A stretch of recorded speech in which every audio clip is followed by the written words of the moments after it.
오늘 말씀의 제목은 진정으로 안전한 자라는 제목으로 말씀 전하려고 합니다. 저희 아버지께서는 목회를 하고 계십니다. 그래서 제가 어린 시절 교회가 상가에 있었고 사택은 상가 옥상에 있었습니다. 그래서 옥상은 저의 놀이터였고 또 대부분의 시간을 옥상에서 보냈습니다.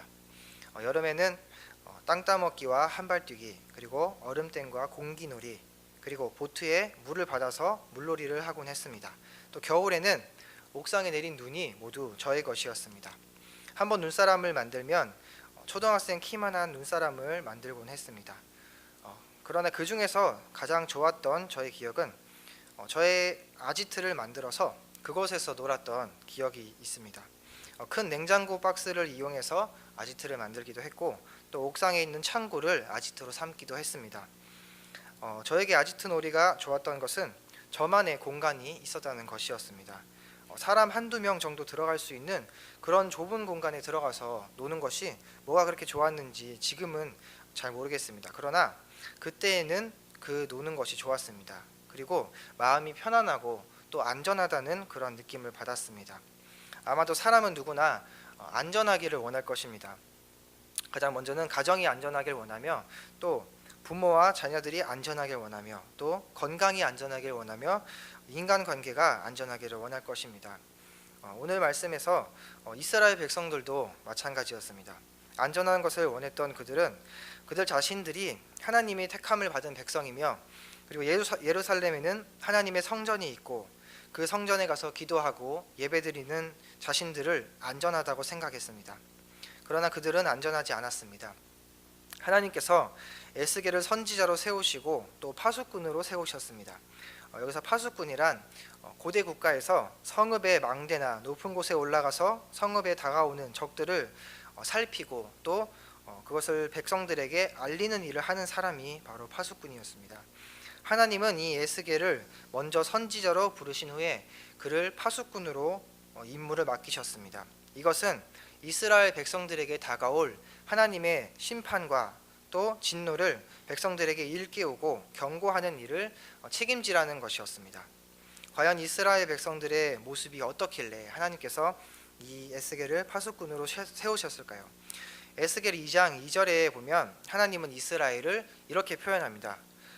패역한 백성, 나를 배반하는 자. 그리고 이어서 4절에서는 얼굴이 뻔뻔하고 마음이 굳은 자.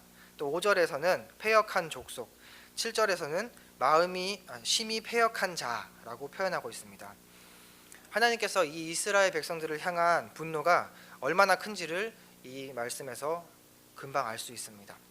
이스라엘 백성들이 계속해서 하나님을 배반하고 또 죄를 가볍게 여기기 때문에 백성들에게 심판을 경고하시면서 또 죄를 회개하고 돌이키도록 에스겔 선지자를 세우신 것입니다. 또한 회개하고 돌이키는 자들은 하나님께서 용서하고 또 구원하시려는 하나님의 뜻이 있었습니다.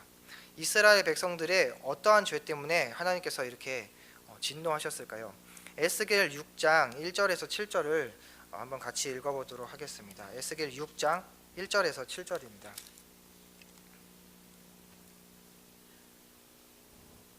한 절씩 교독하겠습니다. 여호와의 말씀이 내게 임하여 이르시되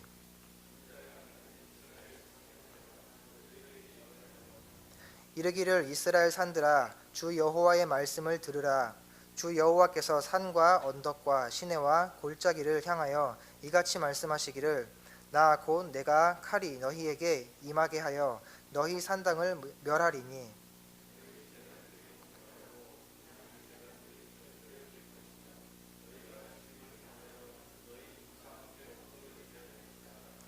이스라엘 자손의 시체를 그 우상 앞에 두며 너희 해골을 너희 제단 사방에 흩으리라.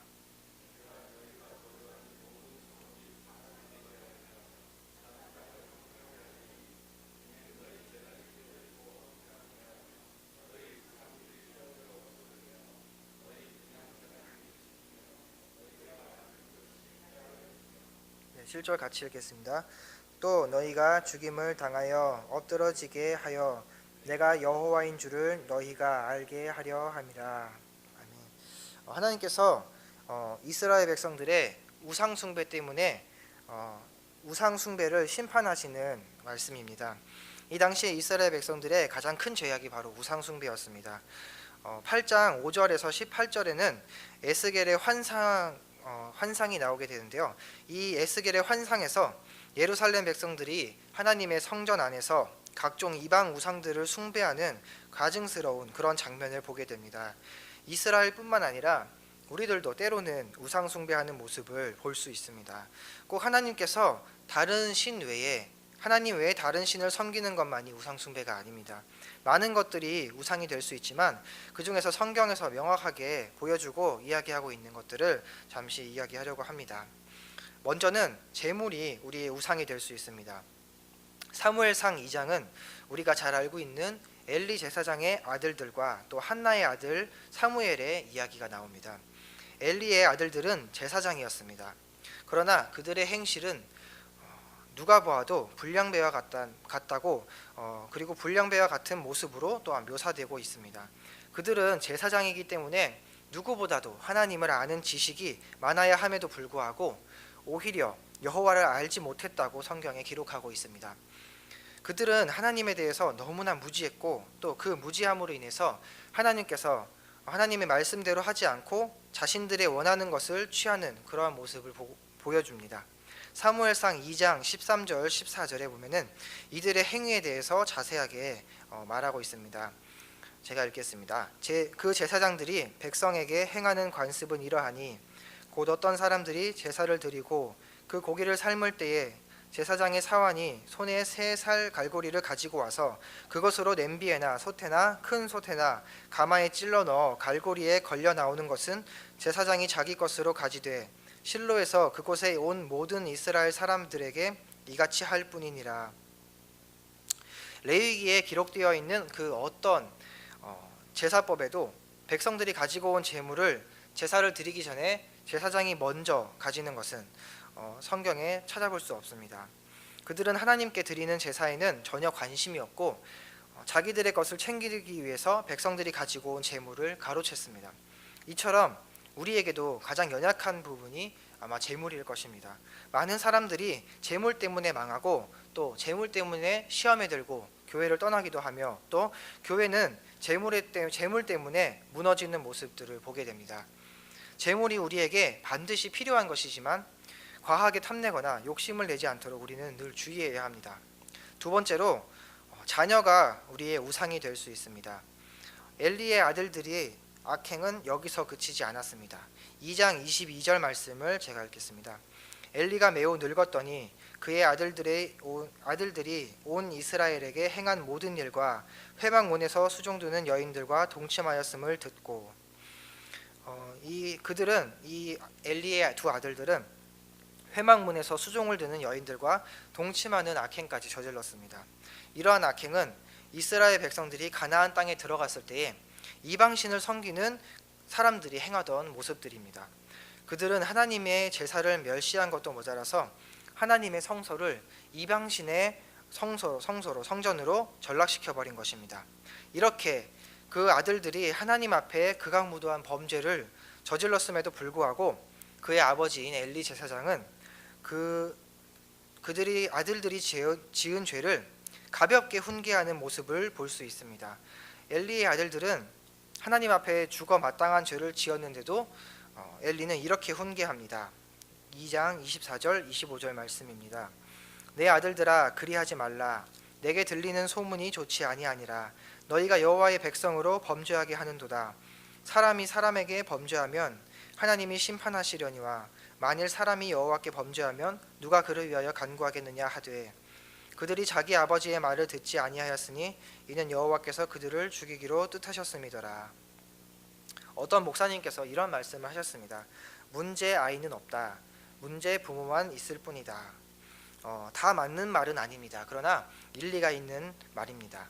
아이들은 부모가 하는 대로 똑같이 행동을 합니다. 그리고 자신도 모르게 습관적으로 부모의 행동을 따라하게 됩니다.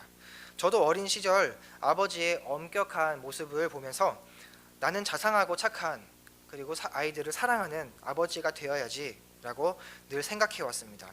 그런데 막상 제가 부모가 되고 나니까 아직 돌도 지나지 않은 아이가 울고 떼를 쓰니까 그 아이에게 밥을 주고 또 기저귀도 갈아주고 모든 것을 다 해줬지만 이유 없이 떼를 쓰며 우는 아이를 보고 화를 내는 저의 모습을 보게 되었습니다.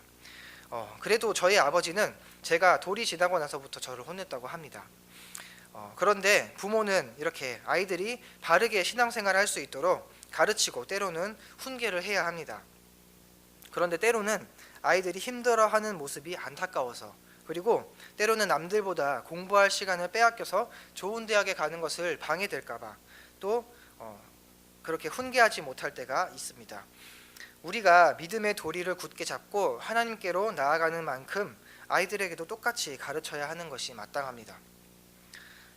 말씀의 결론을 맺으려고 합니다.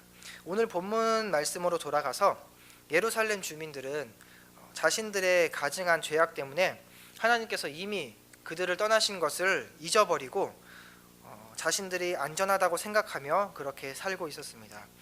그러나 그때의 예루살렘에서 진정으로 안전했던 자들은 그 가운데서 행하는 모든 가증한 일로 말미암아 탄식하며 우는 자라고 말씀하고 있습니다. 오늘날에도 교회를 열심히 다니는 사람들이 있습니다. 그리고 열심히 봉사하며 그리고 교회를 섬기는 사람들이 있습니다. 이들 중에서 어떤 이들은 안전하다는 느낌을 받고 싶어서 교회에 나와서 예배드리고 또 형식적으로 나오며 봉사하는 사람들이 있습니다. 이 가운데는 그러한 자들이 없는 사람도 있습니다. 하지만 이러한 시대에 살아가는 우리들이 해야 하는 것은 바로 탄식하며 우는 것입니다. 먼저는 우리가 재물과 자녀를 우상처럼 여기지 않으며 또 그러한 만약에 우리의 모습이 있다면 하나님 앞에 무릎 꿇고 또 탄식하며 눈물로 기도해야 합니다. 우리 모두 회개의 눈물로 인해서 하나님과 올바른 관계 아래에 있는 자들이 되기를 원합니다.